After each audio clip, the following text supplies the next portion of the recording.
Hello everyone, welcome back to our channel. In today's video, we are going to discuss UPSC's syllabus orientation, book list, pattern, trend analysis, strategy for UPSC Mains 2026 of GS Paper 2 governance segment students. This governance segment is going to play a very important role in your GS Paper 2 segment to fetch maximum marks students. So in this particular video series, we will be discussing about what strategy you can successfully take it to the examination to fetch maximum marks. So let's first focus upon the GS2 governance syllabus, important aspects of governance, transparency, and accountability. E-governance, application, models, success, limitations, and potential. Citizens charters, transparency, accountability, and institutional and other measures. So these are the segments which they have clearly mentioned in the syllabus students. So we need to cover the various, what is the meaning of the governance and what are its various dimensions and how it's find its practical utility with the help of various examples of government schemes. In accordingly, we need to prepare this component of the syllabus.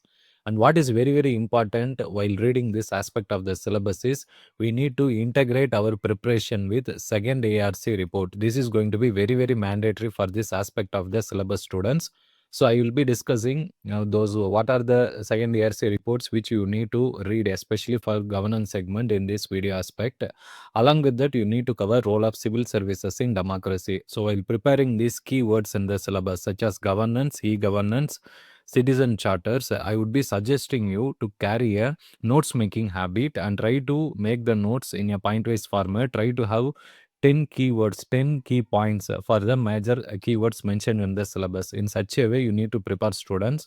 And while covering the governance aspect, you can directly go to the reference books. There is no any requirement of going for NCERTs or standard books. And what is a reference book or material which you can use for governance is only IAS Prahar material on governance.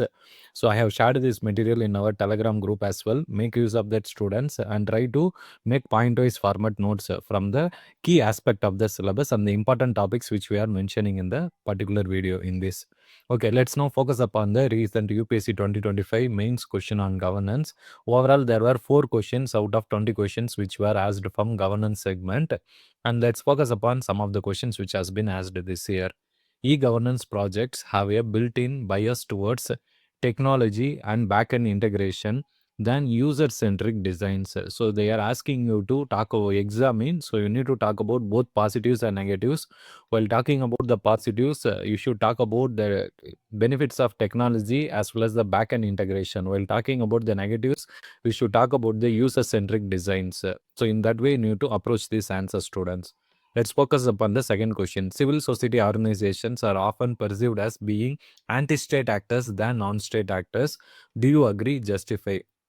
What is very important in justification statement, you need to provide proper data, reports of committees, and then current affairs based examples, and various reports to justify that is whatever you are saying. You need to convince the examiner that whatever you are saying with the help of facts correct. In such a way, you need to present your answer, students. So what is going to be very important is not what stand you are going to take, how you are convincing the examiner in this particular answer with the help of data, diagrams, reports, and committees. Let's now focus upon the third question. What are environmental pressure groups? Discuss their role in raising awareness, influencing policies, and advocating for environmental protection in India. So first aspect, you need to give the proper definition with the help of any diagrams and examples. While coming to the second aspect, discuss, you need to talk about the challenges and way forward also. But most importantly, what is important is you need to talk about the various examples of government policies and as well as the environmental pressure groups role in creating environmental protection in India. So you need to bring in various examples here, students. Fourth question, in contemporary development models, decision making and problem solving responsibilities are not located to the close to the source of information and execution, defeating the objectives of development. So they are asking you to critically evaluate. So you need to talk both positives and negatives, and you should try to analyze the particular whatever statement has been given here. In that way, you need to present your answer, students, and it is a 15 marker question. So you'll be given maximum of 3 pages to present the answer. So overall, the governance segment, the questions are revolving around the key component of the syllabus only, students. Rarely 1 or 2 questions are inspired from current affairs. And if you look at the pattern of governance in the last 10 to 12 years in the UPSC mains exam in GS paper 2, In 2025, there were 4 questions which carried a weightage of 50 marks was asked.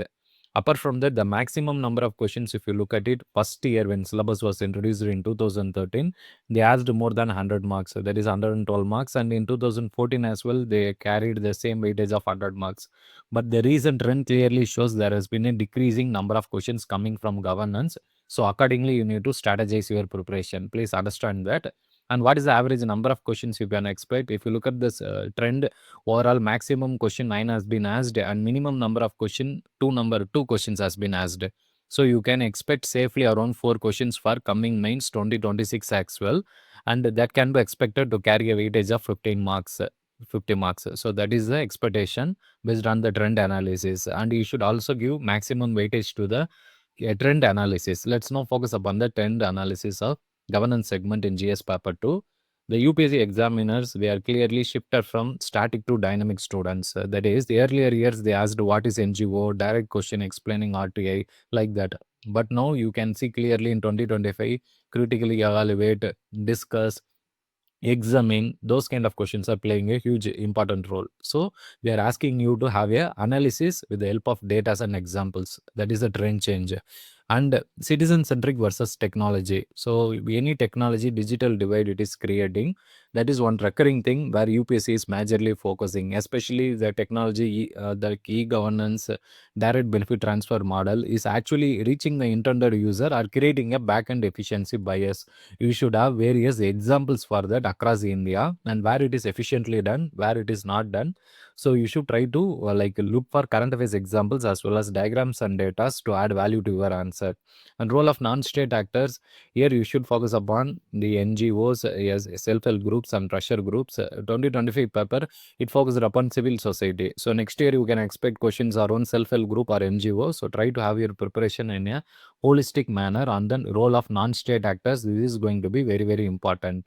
Local governance evolution, questions have shifted from 73rd, 74th Amendment to merging rural urban bodies and grassroots landscape changes. So overall, while preparing the governance aspect, some of the important topics what you should focus for 2026 mains examination students, give maximum weightage to e-governance, accountability mechanisms like citizen charter, social audits, civil services role in democracy, pressure groups. So these topics can be expected to carry a maximum weightage in 2026 mains examination. So what is the strategy you can successfully adopt for the coming 2026 mains examination students? First stage is foundation stage. What I mean here is try to read the basics given in like only year's governance material. Also, you need to take value addition from second ARC report.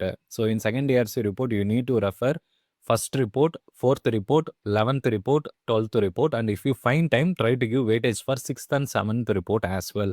So in this way, you can try to code these ARC reports as value addition in your answers to fetch extra half mark to 1 mark. So try to have a notes making on second ARC report in governance students. Second most important thing, map your syllabus and try to find the keywords, and for every keywords, try to make 1-page notes. That is what I have been telling to my students as well. So try to revise this 1AS material. After that, you try to underline the keywords and make notes out of it. And each words mentioned in the syllabus, you should have minimum of 10 points in that in 1 page, and with the diagrams and various value addition also.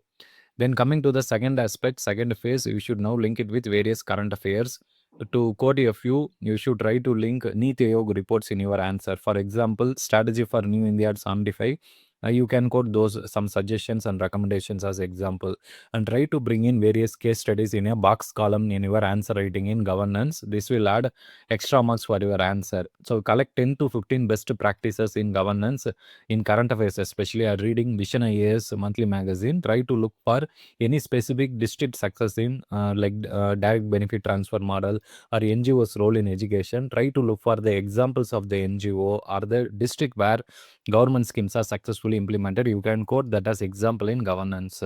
And wherever possible, you can quote various Punji Commission, Sakaria Commission recommendation, Law Commission report to add authenticity to your answers. So in this way, after completing the statics, you should look for dynamic aspect, doing value addition. And coming to the most important stage, answer writing. As usual, introduction, body, conclusion is going to be important. In governance, what is primarily important is You can start your introduction with any particular data of governance, any reports which has came in newspaper, or definitional approach. Coming to the body of the answer, try to do more analysis because UPSC examiners are looking for analysis in governance and the recent trend.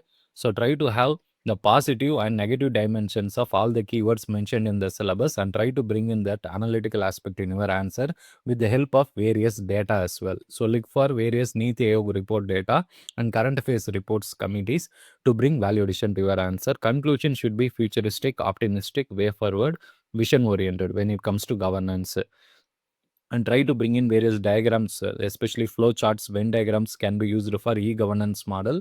You can use various issues like Yojana, the old Yojana magazine on governance. You have various diagrams on e-governance.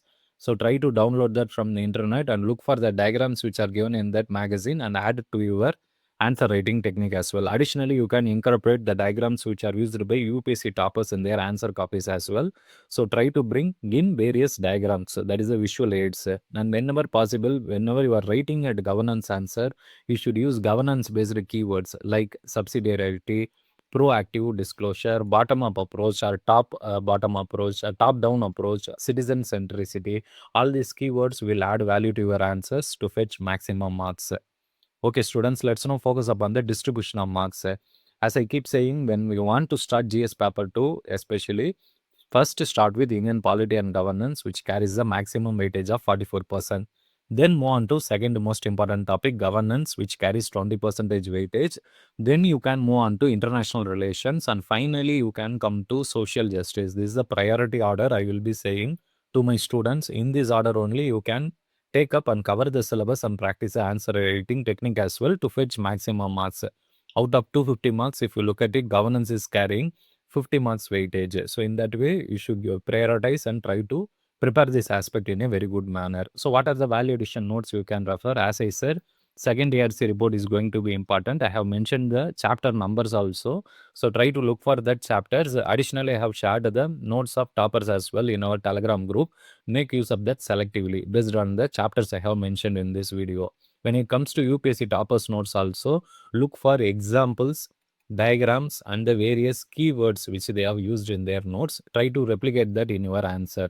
When it comes to UPSC topper answer copy series, in our YouTube channel, we have done a lot of evaluation series for UPSC toppers in governance. So look at that and try to learn the answer writing format and requirement. When it comes to current affairs, update yourself with the various data, reports, and committees in governance to add marks as well as add value addition to your answers. So in addition to this, if you have any further doubts in governance aspect while preparing or any challenges if you come across, please try to comment in the comment section. We'll respond to that. Thank you, students.